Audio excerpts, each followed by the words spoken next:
Hello good evening to all of you. पिछले lecture में हमने जो है पायलट प्लांट स्केलर टेक्निक्स की जो सॉलिड प्रिपरेशंस के बारे में हम समझ रहे थे, उसमें हमने मटेरियल हैंडलिंग के बारे में पढ़ा था। आज के लेक्चर में जो है हम ग्रेनुलेशन के बारे में, उस टॉपिक के बारे में हम समझेंगे। तो उसके पहले सबसे पहले तो आप इसकी जो डेफिनेशन समझें। फर्स्ट पॉइंट देखिए आप, granulation, the term derived from the Latin word granulatum meaning grain, is a process of enlargement of powdered particles to form grain like agglomerates structure। Means ये जो वर्ड है हमने लैटिन वर्ड से pick किया है जिसका नाम है ग्रेनुलेटम, यानी कि अनाज के दाना। अनाज के दाने जितना पार्टिकल या उससे थोड़ा कम या ज़्यादा, जैसी हमारी डिज़ायर्ड पार्टिकल साइज़ है, ग्रेन्यूल साइज़ है, उसको, उस पूरी प्रोसेस को हम ग्रेनुलेशन कहते हैं। और जो प्रोडक्ट हमारा डेवलप हो जाता है उसको हम ग्रेन्यूल्स कहते हैं। Next point, in the pharmaceutical industry the granules formed from the particles of the active pharmaceutical ingredients means API. API नाम से हर प्रोडक्शन यूनिट में एक डिपार्टमेंट भी होता है। And excipient mix are further proceed effectively into solid dosage forms such as tablets and capsule or multi-particulates such as pellets, beads or spheroids to be filled into capsule or packed as sprinkler formulations। Means आपने देखा होगा market की जो preparations हैं पेंटाप्रोसोल और रोबिप्रोसोल की, जो active ingredient, active molecule हैं आपके जीआईटी ट्रैक्ट के, इन्हें खाली पेट दिया जाता है सुबह।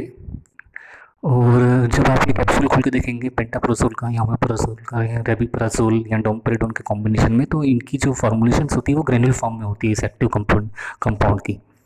तो वो ग्रेन्यूल्स कैसे बनते हैं और उनका इफेक्टिवनेस क्या है, क्या पोटेंसी है, क्या स्टेबिलिटी, किस तरह से हमें कंसिडर करना चाहिए, तो वो सब बातें हम आगे इसमें समझेंगे।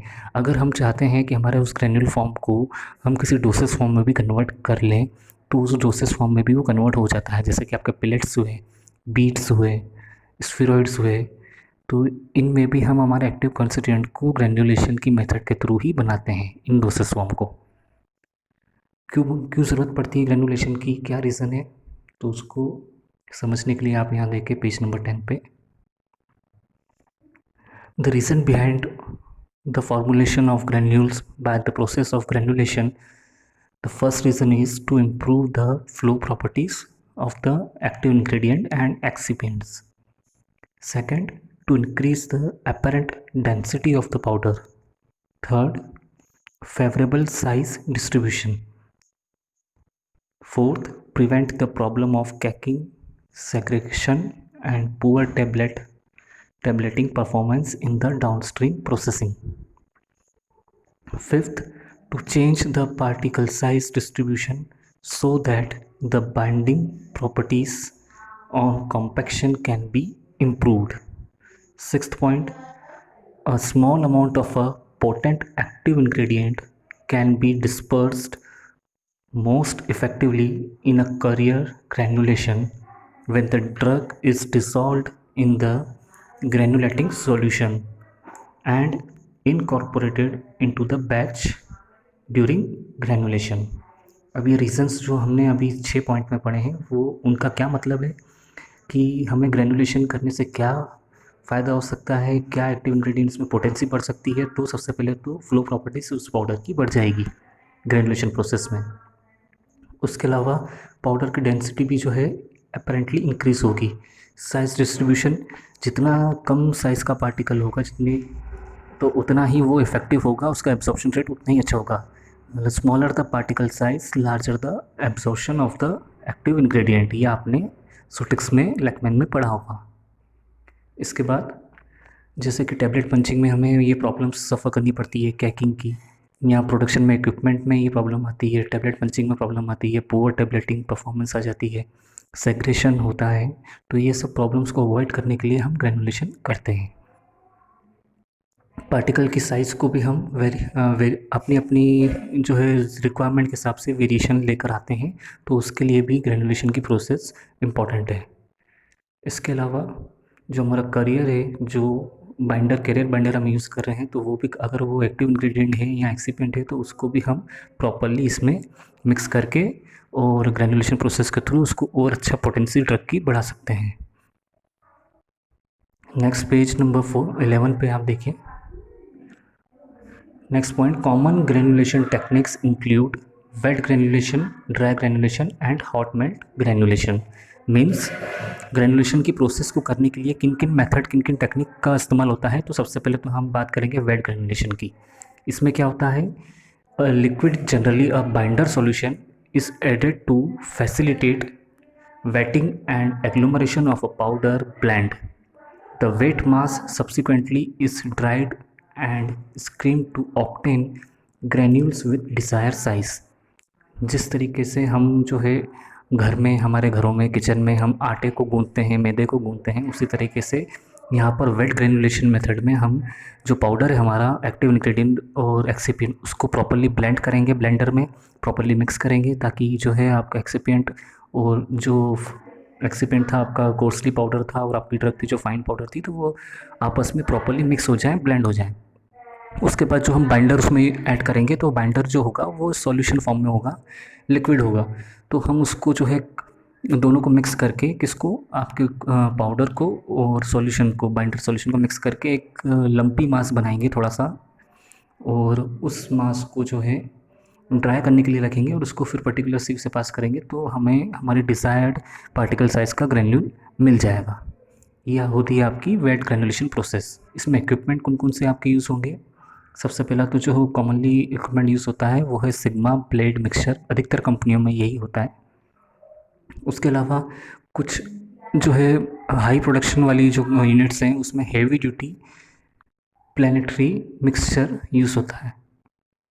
अब हम दूसरी मेथड की बात करें ग्रेनुलेशन की तो वो होती है ड्राई ग्रेनुलेशन। कुल 3 या 4 प्रकार की जो है आपकी मेथड्स है ग्रेनुलेशन की, hot granulation, wet granulation and dry granulation.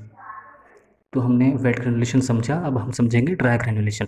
इसमें क्या होता है, इसमें पहले लाइन आप पढ़ें, it involves granulation using dry binders without the aid of any liquid and is particularly useful for drugs that are sensitive to moisture or heat and therefore cannot be proceed or processed using wet granulation. In this technique, powder particles are agglomerated under high pressure either by using the process of slugging or roller compaction. The slugs or compacts then are milled to the desired size range granules.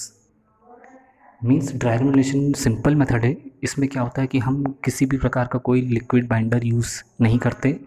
इसमें जो हमारा binder होगा वो भी solid form में होगा और जो हमारे पार्टिकल्स हैं, कोर्सली पाउडर पार्टिकल या फाइन पाउडर पार्टिकल्स, उनको हम तीनों को आपस में ब्लेंड करेंगे, मिक्स करेंगे proper in a dry situation, in dry atmosphere. मान लीजिए कोई आपकी ड्रग है जो कि हीट सेंसिबल है या मॉइस्चर कंटेंट उसमें बढ़ सकता है या उसको कुछ इन्वायरमेंटल प्रॉब्लम्स आ सकती हैं, तो हम उसको ड्राई ग्रेनुलेशन मेथड के थ्रू ही परफॉर्म करेंगे। ड्राई ग्रेनुलेशन मेथड में कौन कौन से इक्विपमेंट यूज़ होंगे आपके, सबसे पहले आपका roller compaction mill and shear mill. ये 2 इक्विपमेंट जनरली यूज़ होते हैं आपकी ड्राई ग्रेनुलेशन प्रोसेस के लिए। उसके बाद जो थर्ड मेथड है ग्रेन्यूल्स फॉर्मेशन की, वो है hot melt granulation technique. It is used as an alternate to wet granulation and employs binders that facilitate granulation in their molten form. After granules are formed, they are cooled and screened to achieve proper size. The process is carried out in a high shear granulator fitted with heating device. Hot melt granulation में ये एक तरीके से modified method है किसकी, wait granulation की, या उसका अल्टरनेट भी हम कह सकते हैं। इसमें होता क्या है, हमारा जो बैटर सॉल्यूशन है हम उसको मेल्ट फॉर्म में होता है और हॉट रहता है, और उसमें उस बैटर सॉल्यूशन में, मेल्टेड बैटर सॉल्यूशन में हम हमारा एक्टिव इंग्रेडिएंट और एक्सिपिएंट्स को प्रॉपरली ब्लेंड करके मिक्स करते हैं। उसके बाद उसको हमारी जो पर्टिकुलर साइज़ हमें चाहिए ग्रेन्यूल्स की, उस सीव नंबर से हम उसको पास करते हैं। पास करने के बाद जो ग्रेन्यूल्स हमें मिले हैं हम उसको कूल करते हैं और उसके बाद जो है हमें हमारे ग्रेन्यूल्स जो है ड्राइड फॉर्म में अवेलेबल हो जाते हैं। ये देखिए यहाँ पर जो है पिक में आप देख रहे होंगे रोलर कंपैक्शन मिल। इसमें दो होपर है, एक तरफ जो येलो पार्ट है वहाँ पर जो नंबर 1 है वहाँ पर वो फर्स्ट इनलेट है किसका, बाइंडर सॉल्यूशन का। और फोर्थ पॉइंट जो इनलेट का है वहाँ से हम आप अपने जो है ड्रग और एक्सिपिएंट को ऐड करते हैं। उसके बाद जो मशीन के अंदर है, जो ये आप कॉम्पैक्शन देख रहे हैं रोलर का, तो ये रोलर कॉम्पैक्शन हम हमारे पैरामीटर्स के हिसाब से सेट करते हैं ताकि ये लिक्विड उस पाउडर के साथ मिक्स होकर प्रॉपरली कंप्रेस्ड हो, कॉम्पैक्ट हो और सीव भी इसी में ही अंदर इनबिल्ट होती है। उस सीव के थ्रू ये आप देख रहे होंगे 0.6 पे वहाँ से और ज़्यादा कंप्रेस होके वो उस सीव में से मटेरियल पास होकर नीचे ट्रे में ग्रेन्यूल फॉर्म में आ जाता है। इसको कहते हैं हम रोलर कंप्रेशन मिल।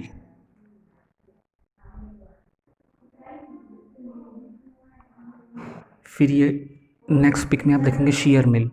शेयर मिल की में भी ऊपर एक ब्लेंडर के बाद जो है जो हुपर लगा हुआ है वहाँ से आपका इनलेट होता है, अंदर चॉपर लगा हुआ है, इम्पीलर्स हैं, तो ये प्रॉपरली उसको मिक्स करते जाते हैं और फिर लास्ट में हमें जो सीव से पास किया जाता है तो ग्रेन्यूल्स ट्रे में हमें मिल जाते हैं। इस तरीके की मेथड को आप डायग्रामेटिकली समझिए। जैसे ए सेक्शन में आप लिखा है नॉन मोल्टेबल मटेरियल एंड मेल्टेबल मटेरियल, है ना।